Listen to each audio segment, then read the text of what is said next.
Kevin Walters with us here on the John Mendola Show. The young lady we're going to be talking about is warming up in the background right now, Aubrey Jumper. Tell us a little bit about this young lady. There's so much to say. I mean, she's absolutely amazing. For a young lady to be in the adaptive program during the off season of track and during track and field, she's putting in double time. She's putting in a lot of work. So for a young lady to have cerebral palsy and still compete at this level is pretty awesome. She's a great kid. Got a lot of metal to show for it. Talk about her performances when she gets to the big stage. She's pretty much gold.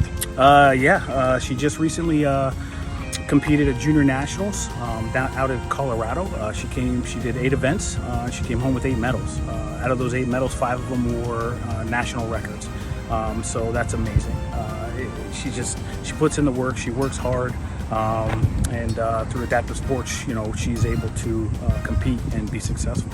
For you, it's probably a little different. You've had a lot of great athletes here at Holy Redeemer. She's overcoming adversity and doing great things. Looks like she's got a great attitude. Just chatting with her for a couple minutes. With Aubrey, she has cerebral palsy. So on the right side of her body, she doesn't have a lot of muscle.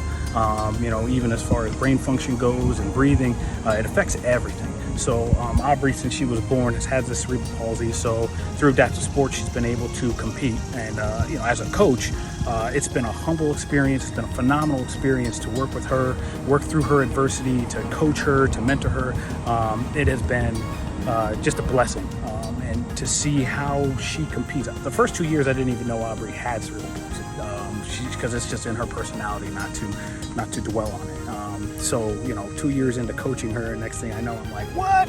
And we just found it at a track event because I was like, what's going on? And I was told, and now her mom found her adaptive sports, and she's competing, and we lost a whole year because of COVID, but she's still competing. She's still doing what she needs to do, and here we go. She goes to a national event 2 years ago. She breaks the national record in the long jump, and now here we are. She's competing and ranked in the world. So you just can't, you can't say enough about her and her attitude and what she's been doing.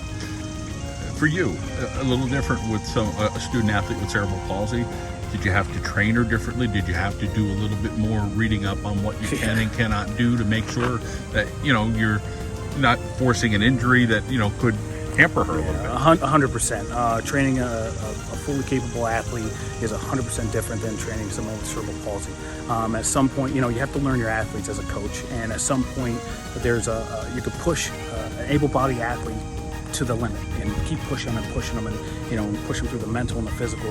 With an athlete that has cerebral palsy like Aubrey, there's a point where her body just won't go anymore. So, we have a great relationship as a coach and as an athlete to be, one of our biggest things, to be honest with each other. So we know that, hey, she's not just quitting on me.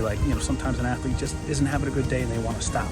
But with Aubrey, she pushes herself, but at some point I have to say, we're done for today. The body is starting to tell me, and there's signs. During this last process, I've had the blessing to work with her physical therapist, some of her adaptive coaches that are in New Jersey with the Navigators. We all came together and just tried to put a good program together so she would be as successful as she is. And it's 100% on her. Without her, we don't have this. But it's a lot different, and it's been like I said, a humbling experience as a coach to try to learn that process. And it's very, very interesting. It all starts with good parenting, and she's fortunate enough her parents have really, embraced this and want her to, hey, whatever, you could do anything, and she is doing everything. She is, and her support channel is amazing. Her mom and dad, even her little brother, they go above and beyond. There's nothing here that's adaptive sports in Northeast Pennsylvania. For her to go on Saturdays to work with the Navigators as a New Jersey team, so she's traveled 2.5 hours just to get there for an hour and a half practice, and then drive 2.5 hours home. The last 2 events she had to do, one was in Arizona to qualify for nationals. The family has to flip that bill to get her there, and of course her dad goes with her, and her mom has to stay home, which I know is so hard. But then and then Junior Nationals was in Colorado, so there's a lot of traveling involved. There's a lot of coming out of mountaintop to train down here with me, going other places, the physical therapy, just trying to find ways and equipment to help Aubrey proceed. So the commitment from her family to help her achieve her goals has been awesome. So how many years from now will she be able to complete the Paralympics?